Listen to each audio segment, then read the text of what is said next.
This is what spring is. It rains. It's this, but a little worse this year, right, Eric? It is always a frustrating season. The only time, so people said, what about those great springs we had in the early 2000s, right?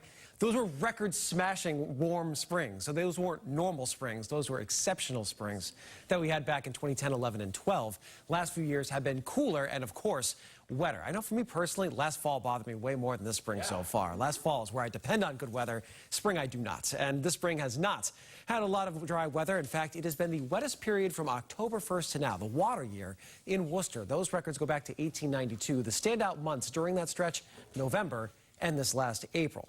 So taking a look at the Quabbin Reservoir with all of that water, it's actually at its highest capacity on record dating back to when it was completed back in the 40s. And that's for a period of weather from the springtime into the early summer. So we're talking about over 100%. If you go and visit the spillway there in Belchertown, it will be raging out there and making its way down to the river.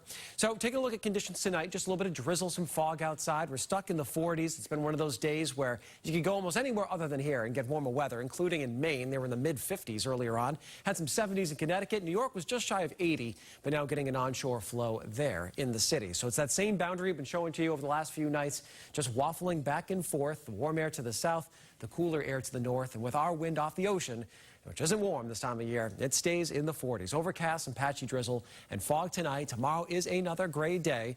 Maybe a little bit of brightening around midday and a little bit milder with more of a southerly breeze than an east-northeasterly breeze. So we'll get into the 50s, a little bit more comfortable perhaps to be out and about outside, but there is a chance for a scattered shower or downpour as we head into the afternoon and the evening.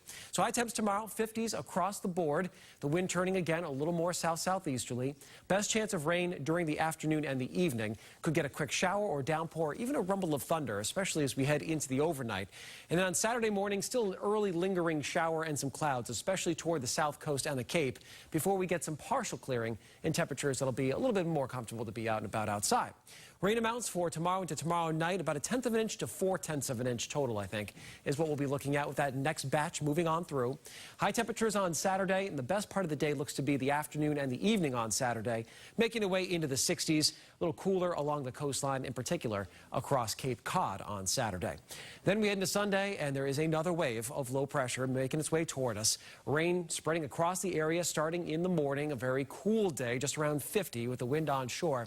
The biggest uncertainty for Sunday is how far north that rain is going to get, if it's going to stretch up into New Hampshire and Vermont, or if it's going to hug a little bit closer down toward the south coast. So we'll update that as we get a little bit closer, but certainly a cool day with those onshore winds.